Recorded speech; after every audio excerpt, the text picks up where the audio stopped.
U.S. Secretary of State Antony Blinken announces that the United States and Israel have agreed to develop a plan to get humanitarian aid to civilians in Gaza without benefiting Hamas.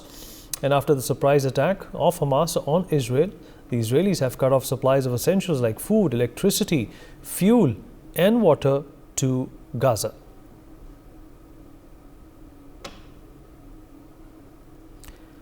Well, the water going inside of Gaza, the electricity, the fuel, daily essentials and supplies have all been cut off by Israel.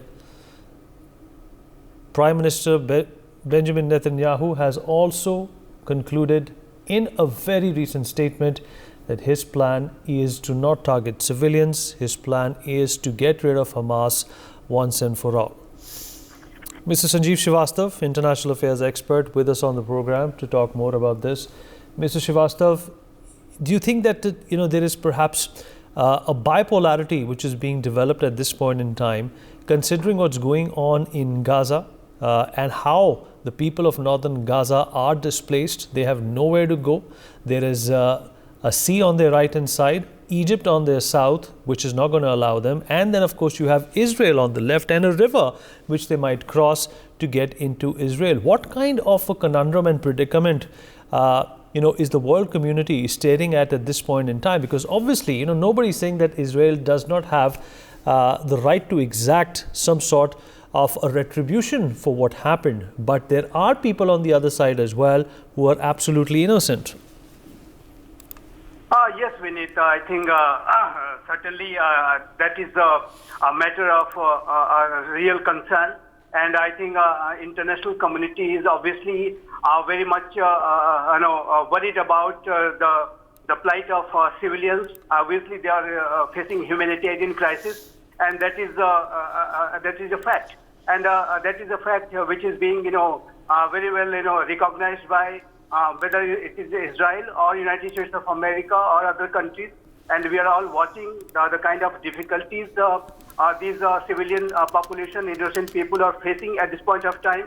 And that is why I think it is imperative that this war against terrorism must be fought in such a way that this collateral damages or the civilians population are not put into harm's way in a big way. I think that is precisely why a lot of caution and care is being taken. And though the Israeli ground forces, they are very much there on the borders, but still they are taking a lot of time because obviously the civilian casualty and that factor is a huge factor. And that has been stated by President Biden himself and Prime Minister Benjamin Netanyahu or entire Israeli war cabinet. They are very much taking care of this situation. So I think these are certainly people of Gaza. They are facing a very tough time, and a lot of collateral damages has already been done. So the various airstrikes, etc. So I think this is a matter of serious concern, and I think that caution and care is very much needed.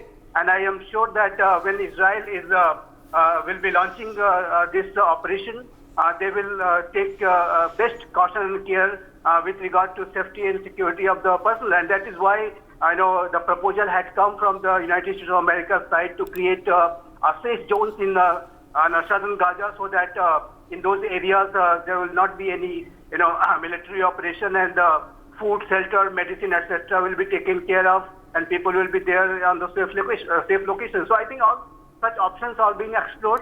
And I think President Biden himself in an interview has recognized this severe humanitarian problem which the people of Gaza is facing. So I think that will certainly be will be kept in mind, I think, by the Israeli Defense Forces. And also, Vinit, it is quite evident that these Hamas terrorists, they are using the civilian population as human shields. And that is another, brutality there and a cruel face they are showing of themselves.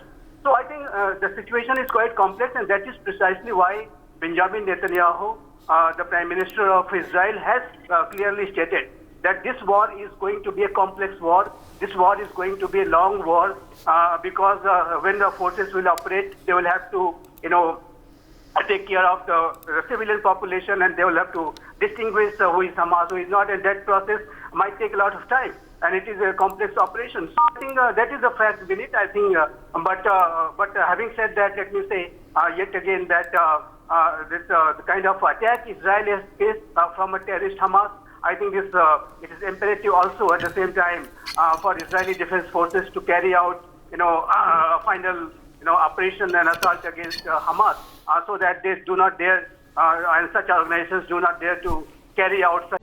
For more such videos, subscribe to the NewsX YouTube channel, hit the bell icon.